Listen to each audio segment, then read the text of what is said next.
की जय।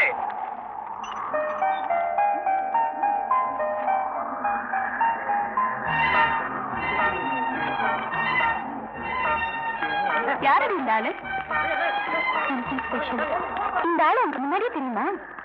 இல்ல, தெரிஞ்சுக்கணும். தாத்தா வாங்க டிஃபன் சாப்பிடுங்க. ஓ, மணி 8 ஆயிடுச்சா? ஏம்பா ஞானம், நீ சாப்பிட்டியா? இன்னைக்கு கிருத்திகை தாத்தா, நான் சாயங்காலமா சாப்பிட்டுக்கிறேன். அடடே, கிருத்தியா? அப்ப ஆடி 18.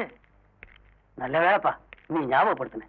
இன்னைக்கு மத்தியானம் ஒரு 100-150 பேரு நம்ம வீட்டுக்கு விருந்துக்கு வருவாங்க. நீ என்ன பண்ற, உடனே மளிகை கடைக்கு போய் வேணுங்கிற சாமான்ல வாங்கிட்டு வந்துரு. எத்தனை பேர் வந்தாலும் தேவையான அளவுக்கு வீட்டுல மளிகை சாமான் இருக்கு தாத்தா. அது இல்லப்பா, இன்னைக்கு காந்திஜி, வினோபாஜி, நேதாஜி இந்த 3 ஜியுமே நூற்றுக்கணக்கான தொண்டர்களோட தண்டி யாத்திரை போறதுக்காக நம்ம ஊர் வழியா வராங்க. அவங்க எல்லாருக்கும் நம்ம வீட்டுல விருந்து வச்சுட்டு அவங்க கூடவே இன்னைக்கு நானும் தண்டி யாத்திரைக்கு போயிட்டு வந்துடுறேன். தாத்தா, காந்திஜியோட சம்சாரத்துக்கு உடம்பு சரியில்லையா, அதனால தண்டி யாத்திரை கேன்சல் ஆயிடுச்சுன்னு சொல்லி நேத்தே எனக்கு தந்தி வந்தது. நான் தான் உங்கள்கிட்ட சொல்ல வரது. உளராத. காந்திக்கு சம்சாரத்தை விட இந்த தேசம் தான் முக்கியம். இன்னைக்கு கட்டாய தண்டி யாத்திரை உண்டுன்னு காலையில எனக்கு தந்தி கொடுத்திருக்காரு. புடி, போய் உடனே மளிகை சாமான் வாங்கிட்டு வா.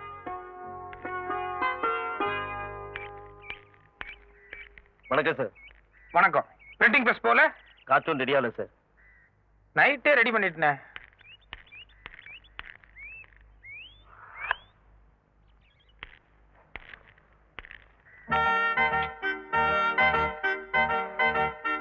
காலங்காத்தால இப்படி நீட்டுறீங்களே, காலைல வேலைக்கு வரும்போதே இந்த காலை கடன் எல்லாம் முடிச்சுட்டு வரக்கூடாதா?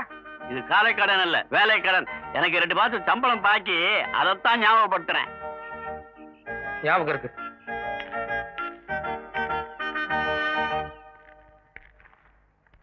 ஸ்ரீதர், இத காலையிலேயே கொடுத்து அனுப்பிச்சிருக்கலாம்ல? காலையிலேயே ஸ்கேனிங் கொடுத்துக்கலாம்ல? தலைக்கு ஒரு சீவக்கா, தாடிக்கு ஒரு சீவக்காயா? எப்படியே நீங்க கவிதை எழுதுவீங்கல்ல, அப்படியே 2ஐயும் சேர்த்து கொடுத்துடலான்னு பார்த்தேன். ஒரு வேலை முடியட்டும் நினைக்க மாட்டீங்களே? சரி சரி, கவிதையை சொல்லுங்க. கனவொன்று கண்டேன் தோளா, ஆ?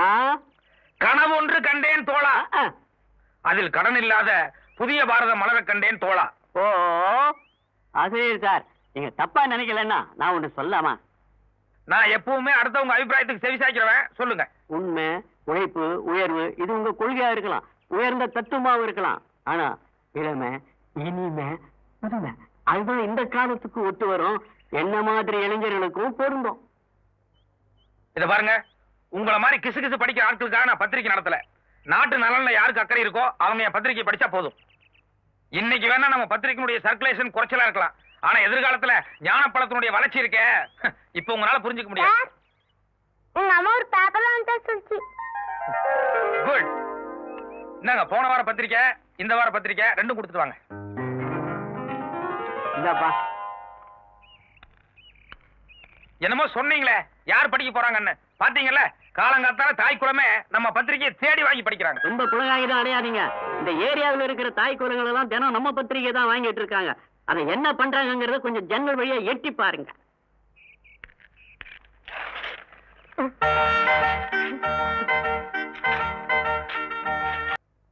ஏதாவது திட்டத்தோட வந்திருக்கீங்களா? திட்டங்களா? அண்ணா, நான் ஒரு புண்ணாக்கு வியாபாரி, இவரு மாட்டுக்கு லாடம் அடிக்கிறவரு. திடீர்னு மந்திரி ஆகிட்டாங்க, அதனால திட்டங்கள்லாம் நீங்க தானே சொல்லணும். ஆமாண்ணா. தமிழ்நாட்டு ஜனங்களுக்கு படிப்பறிவு ரொம்ப கம்மியா இருக்கு. அதனால தொகுதிக்கு ஒரு 10 பள்ளிக்கூடம் கட்டுறதா திட்டம் ஒண்ணு கொண்டு வாங்க. நான் ஒரு 20 கோடி ரூபாய் சாங்ஷன் பண்றேன். நல்லதுண்ணா. நீங்க வனத்துறை தானே? ஆமாண்ணா. காட்டுல மரங்கள்லாம் ரொம்ப அழிஞ்சு போச்சு. நாட்டுல மழை இல்லாம ஜனங்க ரொம்ப கஷ்டப்படுறாங்க. அதனால மரம் வளர்ப்பு திட்டம்னு ஒரு 50,000 ஏக்கருக்கு ஒரு ஸ்கீம் கொண்டு வாங்க. உங்களுக்கு ஒரு 20 கோடி சாங்ஷன் பண்றேன். என்ன புரியலையா? கந்தசாமி, இவர்தான் ஐயாவோட பினாமி கான்ட்ராக்டர் கந்தசாமி. 2 கோடி ரூபாய் செலவுல மொத்த தொகுதிக்கும் பள்ளிக்கூடத்தை கட்டி முடிச்சிருவாரு. இந்த பாக்கி 18 கோடி இருக்குல்ல, அதுல பாதி நீங்க எடுத்துக்கங்க, மீதி ஐயா கொடுக்கும்போது. ஏன்னா 2 கோடியில கட்டிடம் கட்டினா பள்ளிக்கூடம் நிக்குமாண்ணா? நமக்கு 18 கோடி நிக்கும். அத பாரு. தெரியுங்களா? தெரியுங்களா அண்ணா? நம்ம மர விஷயம் மர மண்ட கோடி யானைக்கு அல்வா வேணா கல்வியாது. அதே மாதிரி தானே இதுவும். இந்த அளவுக்கு ஒரு பாக்கெட் நோட் புக் ஒண்ணு வாங்கி அதுல விதை வாங்கின செலவு 2 கோடின்னு பெருங்கணக்கு எழுது. அப்புறம் பயிரிட்ட செலவு அப்படின்னு ஒரு 5-6 கோடி எழுது. இந்த பாக்கி உள்ள கோடிகள் இருக்க பாரு, அது பராமரிப்பு கணக்குன்னு எழுதி சுபம்னு போட்ட வேண்டியதானையா? ஏன்னா எல்லாமே வெறும் கணக்கா எழுதிட்டா நடுவுல அதிகாரிங்க வந்து மரம் எங்கன்னு கேட்டா என்னன்னா பண்றது? காட்டு தீல மொத்த மரம் எரிஞ்சு போச்சுன்னு சொல்லி அந்த இடத்துல 5 லாரி சாம்பலை போட்டு ஆனா பார்க்க ஒரு அதிகாரிங்க கையில 2 லட்சத்தை பெற்று கணக்கு செட்டில்டு. வந்துட்டேன். நீ வந்தாதாப்பா ஒன்னாது ஞாபகத்துக்கு வருது. இல்லனா கரண்ட் தண்ணி பால் இதுக்கெல்லாம் பணம் கட்டவே மறந்து போயிடுது. நீ ஒருத்தன் இல்லனா இங்க உள்ள பொம்மநாட்டிகளாம் ரொம்ப கஷ்டப்படுவா. Thank you mister Narasuriyan, thank you. அமுதாமா, கரண்ட் பில் கட்டணும்னு சொன்னீங்களே. உங்க ஆளு பெரிய பரோபகாரியாத்தார் போல இருக்கு. வீடு வீடா போய் தாய்க்குள்ளங்களுக்கு விழுந்து விழுந்து சேவை பண்றாரு. That's something special. அன்னபூர்ணியம்மா, ரேஷன் வாங்கணும்னு சொன்னீங்களே.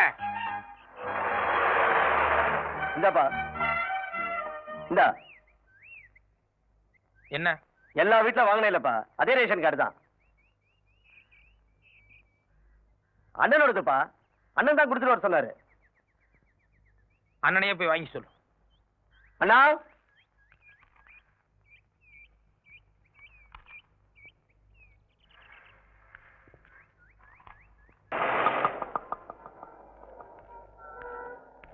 வணக்கம் சார். வணக்கம். நான் ஞானப்பழம் பத்திரிகை ஆசிரியர். என்ன விஷயம்? நம்ம நிதியமைச்சர் 100 கோடி ரூபாய் செலவுல 10 அம்ச திட்டம்னு ஜனங்களுக்காக புதுசா ஒரு ஸ்கீம் கொண்டு வந்திருக்காரு. அதை பத்தி உங்க கருத்து கொஞ்சம் சொல்லுங்க. ரெட் சிக்னல் வந்துருச்சு, டேஞ்சர்னு வண்டியை நிறுத்தினேன். அதை விட டேஞ்சரான கேள்வி கேட்கறீங்க. உங்க கேள்விக்கு இந்த சிக்னல்ல பதில் சொன்னா அடுத்த சிக்னல் வரைக்கும் நான் போய் சேர மாட்டேன் சார். ஆளை விடுங்க.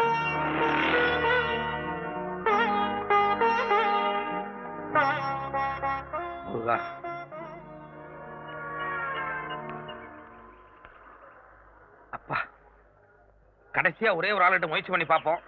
அதுவும் சரியா வரலன்னா மறந்துட வேண்டியதுதான். சார், நான் ஞானப்பழம் பத்திரிகையில இருந்து வர்றேங்க. நானும் அதே பத்திரிகையில தான் வர்றேன். இந்த 10 அம்ச திட்டத்தை பத்தி ஊர் முழுக்க சுத்தி கேட்டாச்சு. ஒருத்தரும் வாயை திறக்க மாட்டேங்கிறான். ஆமா, இது என்ன புதுசா நெத்தியில் நாமம்? இது நாமம் இல்ல, 1, 2, 3 இன்னையோட 3 மாசம் சம்பளம் பாக்கி. அதை ஞாபகப்படுத்தத்தான் இத போட்டிருக்கேன். Good morning madam. Good morning. I'm sorry, நீங்க யாரும் தெரியலையே. நான் ஞானப்பழம் பத்திரிகை ஆசிரியர் ஞானசூரியன். நிதியமைச்சர் புதுசா 10 அம்ச திட்டம்னு சொல்லி ஒரு ஸ்கீம் அனௌன்ஸ் பண்ணிருக்காரு. அதை பத்தி உங்க அபிப்பிராயம் தெரிஞ்சுக்கலாம்னு வந்தேன். Sorry, no comment. ஒரு நிமிஷம். நீங்க ஒரு காலேஜ் ப்ரொஃபசர், அதுலயும் பொருளாதாரத்தை பத்தி பசங்களுக்கெல்லாம் பாடம் எடுக்கிறவங்க, ஒரு சராசரி குடிமக மாதிரி பேட்டி கொடுக்கறதுக்கு நீங்களே இப்படி பயந்தா எப்படி? ஏன் ஒரு சாதாரண குடிமகனுக்கு இருக்கிற அதே பயம் எனக்கும் இருக்க கூடாதா? பாயிண்ட், நடங்க போலாம். இருங்க. Very good morning servant. இன்னைக்கு ஒன்னும் அவுட் சைட் ப்ரோக்ராம் இல்ல, கோட் ஷூட் எல்லாம் கேன்சல். இத கொண்டு போப்பா. இது எந்த ஊர் silk? German suit sir. Not German. இது எந்த ஊர் silk? Czechoslovakia sir. No Czechoslovakia. இது Uzbekistan. Uzbekistan sir. This only. சாமியப்பா, இந்த பட்டு துணி எல்லாம் யாராலையும் போட முடியாது. என்ன மாதிரி அந்தஸ்து தகுதி தராதர உள்ள ஒருத்தன் தான் போட முடியும்.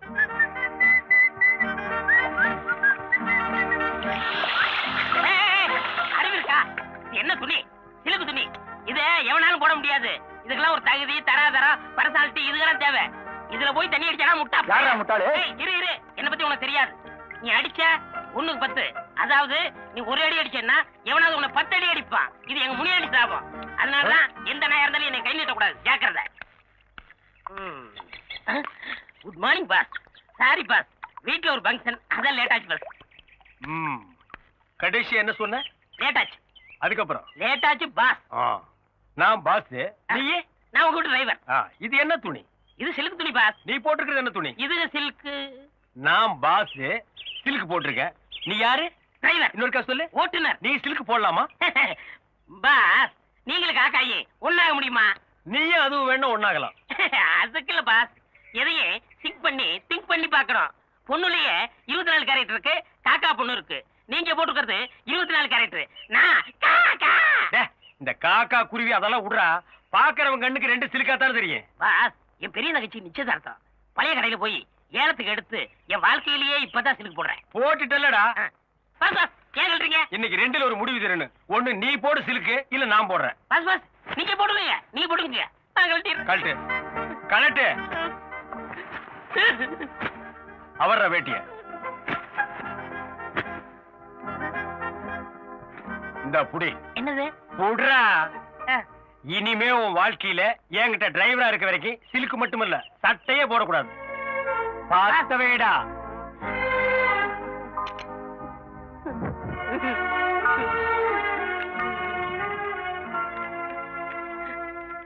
பாஸ், என் தங்கச்சி நிச்சயதார்த்தத்துக்காக போனது. அதை கொளுத்தி என் சென்டிமெண்டே ஃபைல் பண்ணிட்டீங்களே. குணச்சித்திர கேரக்டரா? இங்க பார், இந்த தங்கச்சி சென்டிமெண்ட் என்ன டச் கூட பண்ணாது. என் தங்கச்சி கூட தான் நிச்சயார்த்தம் பண்ணிருக்கேன். மாப்பிள்ளை யார் தெரியுமா? நேபாள் இளவரசர். இந்த கல்யாணத்துக்கு அப்புறம் நான் கூட ஒரு மகாராஜாடா. என் ஸ்டேட்டஸ் குறுக்க எந்த மேட்டர் வந்தாலும் இதே மாதிரி கொளுத்திடுவேன். வேண்டாம், இன்னொரு நாளைக்கு கல்யாணம். உங்க காலை பிடிச்சி கெஞ்சி கேட்டுக்கிறேன், என் பொண்ணோட வாழ்க்கையை பாழாக்கிடாதீங்க. தயவு செஞ்சு பெரிய மனுஷன் பண்ணுங்க மாப்பிள்ள. என்னதே பெரிய மனுஷன் பண்றது? பேசுறது ஒண்ணு, நடக்கிறது ஒண்ணு. பாருங்க, எது வந்தாலும் உள்ள போய்க்கலாம் வாங்க. உள்ள வந்து என்னத்த பேசுறது? தம்பி, உங்களுக்கு தேவையானது எதுவோ அதை நான் ஏற்பாடு பண்றேன். வாங்க உள்ள. கொடுத்தாதான் நான் தாலியே கட்டுவேன். கொடுத்துருங்க. வாங்க வாங்க வாங்க வாங்க. இந்தா பண்ற வேலை நிறுத்த சொல்லப்பா. நம்ம ஆளுங்களா புறப்படுங்க. மாப்பிள்ள இருந்தாலும் நீங்க ரொம்ப முடிக்கிட்டு போறீங்க. பின்ன என்னையா உள்ள வாங்க தரேன்னு சொல்லிட்டு இப்ப தீபாவளி பொங்கல் என்ன அர்த்தம்? 5 பவுன் தானே, கொஞ்சம் அட்ஜஸ்ட் பண்ண கூடாதா? பேசுறதே 15 பவுன், இது 5 பவுன் அட்ஜஸ்ட் பண்ணி வரியா? இந்த கல்யாணம் நடக்கிறப்பா. நம்ம ஆளுங்களா புறப்படுங்க. கொஞ்சம் இருங்க, அவசரப்படாதீங்க. சம்சாரம் ஒரு சுமை தாங்கி. ஓஹோ, நம்ம சுக துக்கங்கள்ல பங்கெடுத்துக்க வர்றவ. ஓ, காசுக்காக கல்யாணங்கிறது பெண்களோட கண்ணியத்தையே கேவலப்படுத்துற மாதிரி. அது சரி. யாரு பரபரப்பான புரட்சி பத்திரிகை ஞானப்பழத்தின் எடிட்டர் அண்ட் எம்டி. அப்படி யாரு தாலி கட்ட மாட்டாரு, வெறும் வெத்து வெட்டுன்னு சொல்றியா? ஆம்பு சார், நீங்க சும்மா இருங்க. எங்க ஆளு வாயில பேசுறவர் இல்ல, செயல் வீரர். எங்க செயல்படுத்த சொல்லுங்க. செயல் வீரரை காலனா வர சொல்லக்கூடாது. அந்த பொண்ணு கருத்து தாலி கட்டணும். கட்டுறையா? ரெடியா? ஆசிரியரே, சிங்கம் சீறி பாயும் நேரம் வந்து விட்டது. இது உங்கள் கௌரவ பிரச்சனை. நீங்க கொஞ்சம் வாயை வச்சுட்டு சும்மா இருக்கீங்களா? பாத்தியா, ஊருக்கெல்லாம் நல்ல உபதேசம் பண்ணாரு. தனக்கு நடுவுல தடமாறான் பாரு. கதர் சட்டை போட்டா மட்டும் பத்தாது, காந்தியத்தை கொஞ்சமாவது நெஞ்சுக்குள்ள வச்சிருக்கணும். அவர் ஏதோ நாயஞ்சல வந்திருக்காரு. அதான் அதே நாயத்தை அடுத்தவங்களுக்குன்னா நானும் வண்டி வண்டியா சொல்லுவேன். பெருசா பத்திரிக்கை நடத்த வேண்டாராம். இங்க பத்திரிக்கை பாரு, உன்ன மாதிரி ஒரு அயோக்கியங்கிட்ட இருந்து ஒரு பொண்ணை காப்பாத்தணும். அதுக்காக காரணம் வரதட்சணை வாங்காம அந்த பொண்ணு முகத்தையே பார்க்காம நான் தாலி கட்டுறேன். சர்வமங்கல மாங்கல்யே சிவே சர்வார்த்த சாதகே சரண்யே த்ரியம்பகே கௌரி நாராயணி நமோஸ்துதே சுமங்கலே ரியம்பதோரி மாதுமே தபஸ்யதாம் சௌபாக்யமஸ்தே தஸ்மாயாதாஸ்தமபரேஷனாம். சூப்பரா இருக்கு. நல்ல ஒரு கிளான்ஸ் கொடுங்க. அவசியமே இல்ல. இந்தாங்க, தாலி எடுத்து கட்டுங்க. புள்ளையரே, அச்சத அச்சத.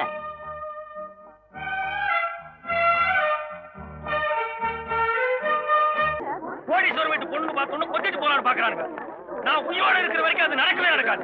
எவனா இருந்தாலும் இல்ல, இதை நான் ஒத்துக்க மாட்டேன். இந்த ஆளு என் தங்கச்சி ஏமாத்தி கல்யாணம் பண்ணிட்டான். இன்ஸ்பெக்டர், உடனே அரெஸ்ட் பண்ணுங்க. எதுக்கு? Inspector, I am a major. இது பாருங்க, அவர் மேல எந்த தப்பும் இல்ல. நானா விருப்பப்பட்டு தான் இந்த கல்யாணத்தை பண்ணிக்கிட்டேன்.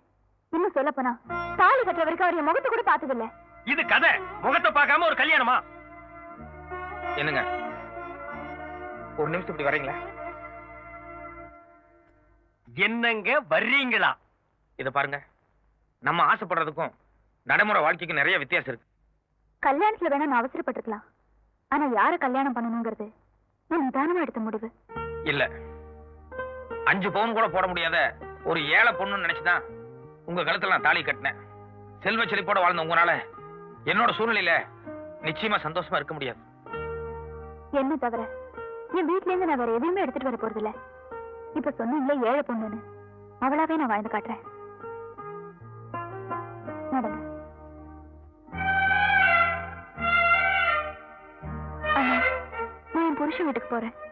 இப்போ உனக்கு கோவம் இருந்தாலும் என்ன பார்க்காம உன்னால இருக்க முடியாதுன்னு தெரியும். உனக்கு பார்க்கணும்னு தோணுச்சுன்னா அங்க வந்து பாரு. நீங்க ராஜாவாகிறது இப்படி கனவாயி போச்சப்பா. விசாரிச்சு பார்த்தேன், உன் மச்சான் ஞானப்பழ பத்திரிக்கை ஆசிரியரா. அவருக்குன்னு சொந்தமா இருக்கிறது அந்த சைக்கிள் ஒண்ணுதானா? அதுக்கு ஏன் நினைச்சு மாப்பிள பரவாயில்ல, ஸ்கூட்டர் வச்சிருக்காரு. என்ன உனக்கு இந்த டிரைவர் வேலை வேணும்னு நினைக்கிறியா வேண்டாம் நினைக்கிறியா? வேணும் முதலாளி. அப்படின்னா நாளைக்கு இருந்து உன் தங்கச்சி பொறுத்த சைக்கிள் கூட போக கூடாது, நடந்துதான்டா போகணும். முதலாளி, ஆர்த்தி, இவங்க எல்லாரும் நம்ம ஏரியா பசங்க. பாவம், டியூஷன் படிக்கிற அளவுக்கு இவங்களுக்கு எல்லாம் வசதி இல்ல. அதனால டெய்லி 8 to 9 நான் தான் இவங்களுக்கு எல்லாம் டியூஷன் எடுக்கிறேன். எங்க 1ஆம் கிளாஸ் பசங்க எல்லாம் நான் சொல்றத அப்படியே திருப்பி சொல்லுங்க. அதோ பாரு காரு, காருக்குள்ள யாரு, நம்ம நாட்டு நேரு. சுதந்திர தாகம் நல்லா படிக்க பொறுக்குதில்லையே. என்ன தாத்தா இது? இங்க வந்து இப்படி படுத்துருக்கீங்க? சட்டை இருப்படாதுல்ல.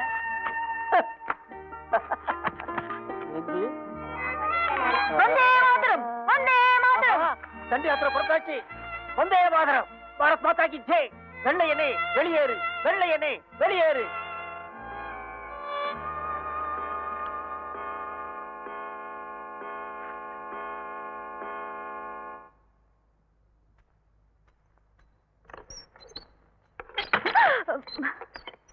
ஆசிரியர் சார், புறப்படலாமா? இதா வந்துட்டு இருக்க. எங்க? ரவுண்ட்ஸ், ராத்திரியில ரவுண்ட்ஸ் போவோம். ஆசிரியர் தெருவுல போய் ரவுண்ட் அடி. ஆர்த்தி, ஏன் அவரை துரத்தி விட்ட? என்னங்க, இன்னைக்கு நமக்கு ஃபர்ஸ்ட் நைட். உங்களுக்கு கொஞ்சம் கூட அதை பத்தி நினைப்பே இல்லையா? இல்ல, 30 வருஷம் ஆயிப்போச்சு. எப்படி ஞாபகம் இருக்கும்? இத பார், இது வரைக்கும் என் வாழ்க்கையில எல்லாத்துக்குமே ஒரு டைம் டேபிள் போட்டு சிஸ்டமேட்டிக்கா வாழ்ந்துட்டு இருக்கேன். இன்னைக்கு திடீர்னு கல்யாணம் ஆயிடுச்சுக்காக என் சிஸ்டத்தை நான் மாத்திக்க தயாரா இல்ல. போயிட்டு 12 மணிக்கெல்லாம் வந்துடுறேன். எதுக்கு? படுத்து தூங்குறதுக்கா? ராகவ ராஜா ராம் பதித பாவன சீதாராம். பாப்பா, ஐயம்மா, எப்படி இருக்கீங்க ஐயம்மா? எனக்கு என்ன, நீ நல்லா இருக்கியாடா கண்ணு? ஒரு நாள் கூட பார்க்காம என்னால இருக்க முடியல, அதான் ஓடி வந்துட்டேன். அது சரி, எங்க மாப்பிள்ளை சிங்கம் ஒரே ஒரு தடவை என் கண்ணால பாக்கணும் போல இருக்கு, கூப்பிடுமா. உள்ள கட்டில உட்காந்துருப்பாரு, போய் பார்த்து பேசிட்டு வா.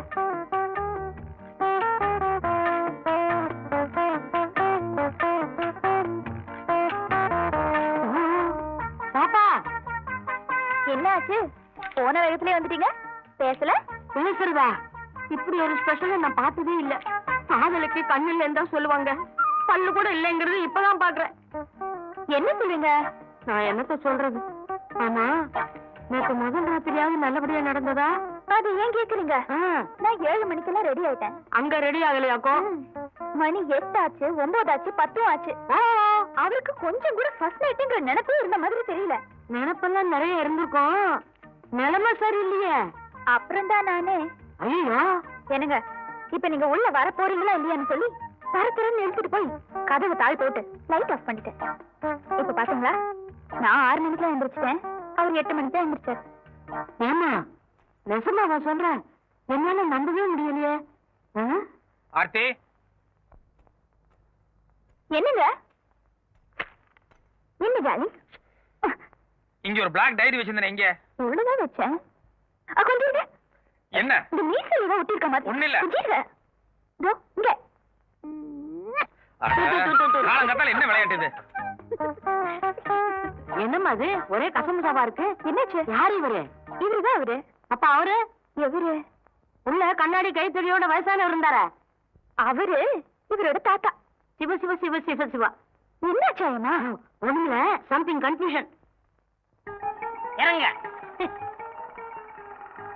உங்க மச்சான் விட்ட பாருங்க, பெரிய ஜமீன் பரபர் தான். என்ன கொஞ்சம் வாழ்ந்து கட்ட போகிறதுனால வீடு கொஞ்சம் டேமேஜா இருக்கு. என்னது கொஞ்சம் டேமேஜா? குட்டிச்சவர் மட்டும்தான்டா இருக்கு. கழுதைக்கு நிக்க வேண்டிய இடத்துல நான் காலடி எடுத்து வைக்கிறதா? சரி, வவ்வாலுக்கு வாக்கப்பட தொங்கி தானே ஆகணும். போய் தங்கச்சி போய் பாத்துவாங்க. ஏன் நீங்க வர மாட்டீங்களா? பாஸ், எனக்கு உயிர் மேல கொஞ்சம் ஆசை இருக்கு. இது எந்த நேரம்னாலும் இடிச்சு தலையில விழுகலாம். அதனால நீங்க மட்டும் போய் பாத்துவாங்க. வண்டியடா, தங்கச்சி அப்புறம் பாத்துக்கலாம். என்னங்க நீங்க ஒரே தங்கச்சி உள்ள போய் பாத்துவாங்க. உள்ள போலாம்டா, ஆனா வெளியில வருவனாங்கிற சந்தேகமா இருக்கே. அது உங்க தலையெழுத்து. அப்ப நீயும் வா. வண்டி வண்டி இங்கே தான் இருக்கு, வா.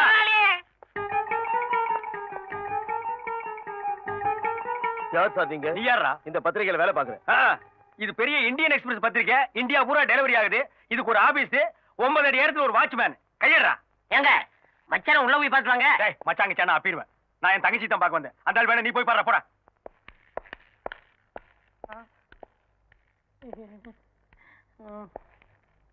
டேய் கைய இருக்குடா. சரி சரி உட்காருங்க. இதுக்கு நான் கீழே உட்கார்ந்துக்கலாம் மேடம். அண்ணே, ஆர்த்தி, எப்படி இருக்கீங்க? நல்லா இருக்கு. இப்ப வந்தீங்க? இப்பதான் வந்தேன். என்னால நம்பவே முடியல. என்னாலையும் தான் நம்பவே முடியல.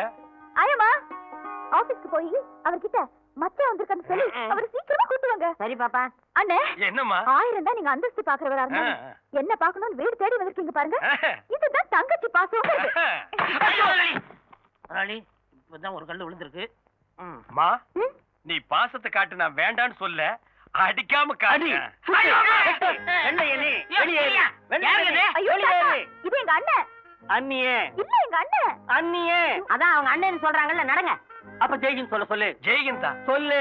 சொல்லிருங்க முதலாளி, காலையில ஒரு தடவை என்ன கடிச்சு வச்சுட்டாரு. என்னது கடிச்சு வச்சுட்டாரா? சொல்லு. ஜெய்கின் கேட்கல. லண்டன்ல இருக்கிற வெள்ளைக்காரனு கேட்கணும். சொல்லு. லண்டனுக்கு எல்லாம் ட்ரங்கால் போட்டு தான் சொல்லு. சொல்லு. சொல்லிடுங்க. ஹலோ ஜெய்கின். நடங்க நடங்க. வந்தே மாதரம். போங்க. வந்தே. யாரும்மா இந்த ஆளு? அவரோட தாத்தா. அவர் சுதந்திர போராட்ட தியாகி. அப்ப மென்டல் ஆனவரம். அப்படியே செட்டில் ஆயிட்டாராக்கும். அம்மா ஆசிரியரோட லெட்டர் பேட் உள்ள இருக்கான், அதை கொஞ்சம் எடுத்து கொடுங்க. அண்ணன் ஒரு நிமிஷம். ஏய் இங்க என்ன வேலை செய்யற? ஆ? இதுல இது வேறயா? என்ன வேலை செய்யற? உதவி ஆசிரியர், ஸ்டெனோ, பிஏ, இங்க எல்லாமே நான் தான். சுருக்கமா சொல்றோம்னா இந்த ஞான பழத்துக்கு நான் தான் ஒரு பெரிய தூண். நீ ஒரு தூண் பத்தாது, இந்த மாளிகைக்கு பல ஆயிரம் தூண் வேணும். உனக்கு எவ்வளவு சம்பளம்? 3 வேளை சோறு, 1 வேளை மூக்கு பொடி. மூக்குவா எல்லாம் ஒண்ணும் தெரியலையே. இதுல பொடிய வாங்கி எதுல விடுவ? அரசே நீ பேசுற. அவரை சீக்கிரமா வர சொல்லுங்க. சரிங்க. அப்புறம் என்ன, நல்லா இருக்கீங்களா? நான் நல்லா தான் இருக்கேன். ஐயோ நான் ஒருத்தி தொண பேசிக்கிட்டேன். கொஞ்சம் இருங்க, உங்களுக்கு குடிக்க ஏதாவது எடுத்துட்டு வரேன். குடிக்கிறதுக்கு ஏதாவது உள்ள இருக்கா? என்ன ஜோக் அடிக்கிறீங்க? கஞ்சியோ கூட கொடுப்பாங்க, மனம் கூடாம கடகடன்னு அடிச்சிருங்க. இல்லன்னா தங்கச்சி இதையும் தாங்காது. அத குடிச்சா ஏன் உயிர் தாங்காதுடா. அம்மா எதையும் கொண்டு வந்து நான் குடிச்சிட்டேன். வாங்க. இப்பதான் வந்தீங்களா? அது பத்திரிக்கையில கொஞ்சம் பிஸியா இருந்தேன். ஓ அதான் நீங்க வந்தது கவனிக்கல. கவனிக்காம அங்கேயே வேலையை பார்த்திருக்கலாம். என்னங்க இவரை போய் வாங்க போன்னு கூப்பிட்டு? பின்ன வாடா போடான்னு கூப்பிட்டு சொல்றியா? அது இல்லங்க, வாய் நிறைய ஆசையா மச்சான் மச்சான் மச்சான்னு கூப்பிடுங்க. டேய் முன்னாடி சாபம். சரிப்பா, நீ கார் கிட்ட போய் நில்லு. அப்ப தலை அது என் விதி போல ஆகட்டும். மாப்பிள ஒரு நிமிஷம். என்னங்க மாப்பிள, கல்யாணம்னு நடந்தா மறுவீடு அழைப்பு, இது ஒரு முக்கியமான சம்பிரதாயம். அதாவது உங்க 2 பேரை நான் என் வீட்டுக்கு கூப்பிட்டுக்கணும். அப்படி நான் கூப்பிடலன்னு வைங்க, என் சொந்த பந்தம் எல்லாம் என்ன தப்பா நினைப்பாங்க. இதுல என்னங்க இருக்கு? நீங்க எப்ப கூப்பிட்டாலும் நாங்க வர்றோம். இந்த நாங்கன்னு சொன்னீங்க பாருங்க, அங்கதான் ஒரு சின்ன சிக்கல். என் சொந்த பந்தத்துக்கிட்ட எல்லாம் என் தங்கச்சி புருஷ லண்டன் டைம்ஸ் பத்திரிக்கையோட எம்டி கல்யாணம் முடிஞ்ச கையோட ஒரு லண்டனுக்கு புறப்பட்டு போயிட்டாருன்னு சொல்லிட்டேன். அதனால பொண்ணை மட்டும் நான் தனியா அழைச்சிட்டு போறேன். எங்க சொந்தக்காரருக்கு முன்னால உன் மூஞ்சி காட்டாத. அவங்க எல்லாம் ராயல் அண்ட் ரிச், நீ வெறும் டிச். இந்தாங்க அண்ணே. எங்க டிரைவர் அழகு காணோம்? அவன் எங்காவது வெளியே போயிருப்பாமா? என்னங்க இது, அண்ணன் வந்திருக்காரு, மச்சனமா 2 பேரும் ஒருத்தருக்கு ஒருத்தர் பேசிக்காம உட்காந்துருக்கீங்க. யாரு சொன்னது? இவ்வளவு நேரம் நாங்க 2 பேரும் கலகலகலன்னு சந்தோஷமா உலக மேட்டர் பூரா பேசிட்டு இருந்தோமே. மறுவீட்டு விருந்துக்கு நீங்க 2 பேரும் அவசியம் வரணும்னு சொன்னேன். அவர் ஏதோ பிஸியா இருப்பார் போட்டிருக்கு, தங்கச்சி மட்டும் அழைச்சிட்டு போங்கன்னாரு. அது எப்படி சரியா வரும்னு அதான் வாயடைச்சு போயிருக்காரு. மாப்பிள்ள நான் சொன்னது கரெக்ட் தானுங்க? அண்ணே, மறுவீடு அழைப்புங்கிறது உங்களுக்கு ஒரு முக்கியமான சம்பிரதாயமா இருக்கு. ஆனா கல்யாணம் ஆன புதுசுல எல்லா பொண்ணுங்களுக்கும் வேற ஒரு முக்கியமான ஆசை இருக்கு இல்லையா? என்னமா அது? ஹனிமூன் ட்ரிப்புன்னு. நானும் அவரும் லண்டன், பாரிஸ், சுவிட்சர்லாந்து இங்கெல்லாம் போய் 1 மாசம் ஜாலியா சுத்தி பார்த்துட்டு வரலாம்னு இருக்கோம். இவருக்கு 1 மாசம் பத்துமாமா? 10ன்னு நீங்க ஏற்பாடு பண்ணுங்க. பண்ணலாமா? இந்த லண்டன், சுவிட்சர்லாந்து, பாரிஸ் எல்லாம் நமக்கு கொல்லப்பக்கம் மாதிரி அப்பப்போ போவோம் வருவோம். அந்த குளிர் நம்ம இன்டர்நேஷனல் பாடிக்கு மேட்ச் ஆகுது. மாப்பிள்ள இன்னும் ஏசி மிஷினை கண்ணால கூட பாத்துருக்க மாட்டார் போல் இருக்கேன். அங்க போய் அந்த குளிர்ல ஒண்ணு கிடக்க ஒண்ணு ஆயிட்டா ஏனுங்க மாப்பிள்ள? லண்டன் நமக்கு அப்படிலாம் ஒண்ணும் கிடையாது. ஒரு நிமிஷம் உள்ள வா. போமா மாப்பிள்ள, குளிர் தாங்க முடியாது என் முன்னாள் சொல்றது சங்கோச்சப்படாரு போல் இருக்கு. மாப்பிள்ள, நம்ம சக்தி நம்ம தகுதி எவ்வளவோ அதுக்கு தகுந்த மாதிரி ஆசைப்படுங்க. ஆர்த்தி, உங்க அண்ணன் செலவு பண்ணி அதுல ஹனிமூன் போறதுல எனக்கு உடன்பாடு இல்ல. அது மட்டும் இல்ல, நான் பாக்குறது பத்திரிக்கை வேலை. 10-15 நாளைக்கு எல்லாம் அதை மூடி வச்சுட்டு என்னால வர முடியாது. மாப்பிள்ள ஹனிமூன்ங்கிறது வாழ்க்கையில ஒரே ஒரு தடவை தான் வரும். ஆமா போலாம். நீங்க உட்காருங்க. அதை தவற விட்டோம்னா பாப்பா மனசு பொக்குன்னு ஆயிராது. கொஞ்சம் யோசனை பண்ணி உங்ககிட்ட கொஞ்சம் பேசணும். ஆர்த்தி, மத்தியானம் சாப்பாட்டு நேரத்துல பேசிக்கலாம். நான் முக்கியமான தலையங்க எழுதிட்டு இருக்கேன். உங்க தலையங்கத்தினால நாட்டோட தலையெழுத்து மாறிட போறது இல்ல. கரெக்ட். ஆர்த்தி, நான் செய்யற தொழில தெய்வமா நினைக்கிறவன். தயவு செஞ்சு அதை பத்தி தரக்குறவா பேசாத. அந்த தொழில் எனக்கு பிடிக்கல. ரொம்ப கரெக்ட். இதை விட நாம பழைய பேப்பர் கடையே வச்சிருக்கலாம். இந்த கருமாந்திரத்துல நான் கால் வைக்கிறதே என் தங்கச்சிக்காக தாண்டா. இல்ல இந்த கேட்டுக்கு இருக்கு ஜெய்கன் சொல்லவோ இந்த பத்திரிக்கையில பிஸியா பசியா கூட சுத்துறாங்களே அவங்கள பாக்குறதுக்கோ அல்ல. நீ உள்ள போ. இதுல எவனாவது ஒருத்தர் இருந்தா கூட நான் இப்படியே போயிடுவேன். சரிப்பா.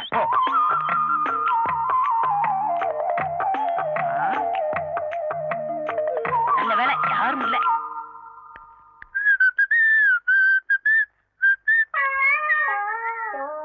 எங்க போயிட்டு வரீங்க ரெண்டு பேரும்? யாரும் கவனிக்கல போல இருக்கு. தண்டவாளத்துல போய் தலைய வச்சு படுத்துட்டாரு. டேய் நல்லா பாத்தியா? நான் சொன்னவனுக்கு எவனுமே இல்லையே. ஒரு ஈக்காக கூட இல்ல. வாங்க பாஸ் போலாம். சரி நீங்க போங்க. 5 பாக்கி.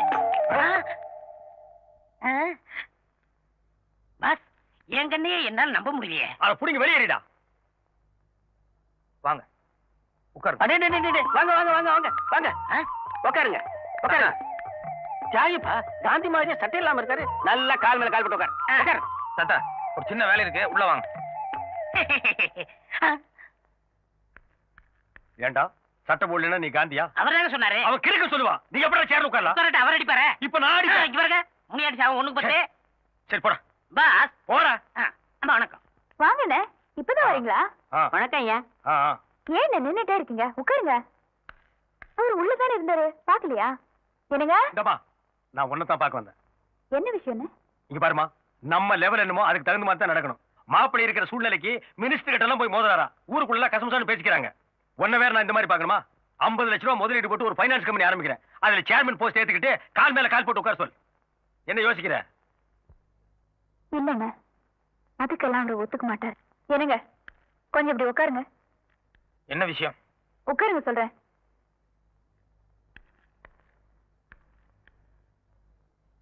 அண்ணன் உங்ககிட்ட ஏதோ முக்கியமான விஷயம் பேசணுன்றாரு. எனக்கு ஆபீஸ்ல ஒரு முக்கியமான வேலை இருக்கு. நில்லுங்க, உங்களுக்கு கொஞ்சம் கூட மரியாதையே தெரியாதா?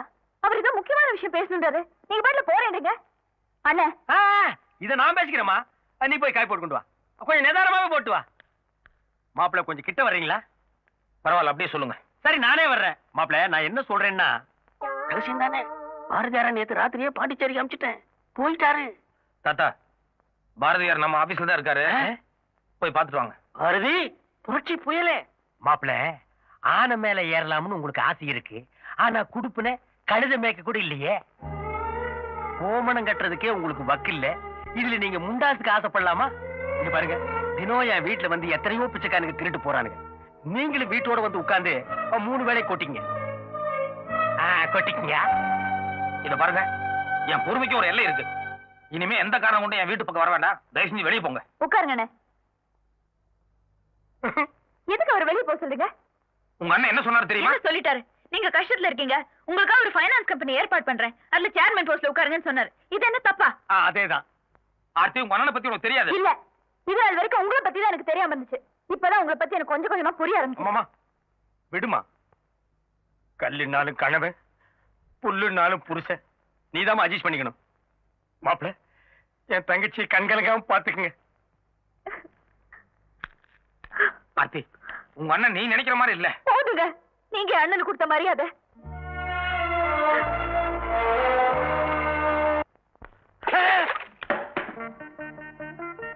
அசையாத. ஒரு அடி அசைஞ்ச உன்னை உயிரோட எரிச்சிடுவேன். தாத்தா வந்தே மாதரம். நீ நடிக்கிற, உதட்டளவுல பேசுற, உள்ளத்துல உணர்ச்சி இருந்தா இப்படி அந்நிய சிலுக்குல குறுக்குவியா? உன்னை விட மாட்டேன். தாத்தா தாத்தா அரியா சிறுவன் தெரியாம பண்ணிட்டான். ஒரு பிச்சைக்காரனுக்கு பிச்சை போட மாட்டீங்களா? சும்மா இருங்க. அதே மாதிரி உயிர் பிச்சை கொடுக்க தாத்தா. அவனை ஒழிக்கணும்னு எனக்கு எண்ணம் இல்ல, அந்நிய துணியை ஒழிக்கணும். அதனால தாத்தா இருங்க, உங்களுக்கு துணியை கொடுத்துடும் அவ்வளவுதானே. உங்களுக்கு உயிர் முக்கியமா துணி முக்கியமா? என்னடா சொல்ற? உயிர் மேல ஆசை இருந்தா துணியை கழட்டிருங்க. இந்த சனினே எனக்கு வேண்டாம். வந்தே மாதரம், வந்தே மாதரம்.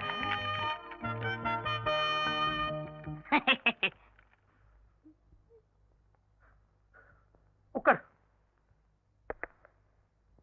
மாரிப்பா, உங்க அப்பா ஒரு ரிக்ஷா தொழிலாளி. எதிர்காலத்தில் நீயும் ரிக்ஷா எடுத்தா நல்லாவா இருக்கும்? ஏழைங்க எல்லாம் படிப்படியா முன்னுக்கு வரண்டா. ஏதோ ஒரு 5ஆம் கிளாஸுக்கு போய் 1 வருஷம் 2 வருஷம் ஃபெயில் ஆவாங்க. நீ 1ஆம் கிளாஸ்லயே 5 வருஷமா உட்கார்ந்தா எப்படிடா? கணக்கு கூர்ந்து கவனிக்கணும். இத பாரு, 10 இருக்கா? இதுல 5 போகுது. 1 2 3 4 5 போச்சா? மீதி எவ்வளவு? 6. 6 எப்படிடா வரும்? 5 தான்டா. 1 2 3 4 5. நீ என் கை நீட்டி என்ன? 1 2 3 4 5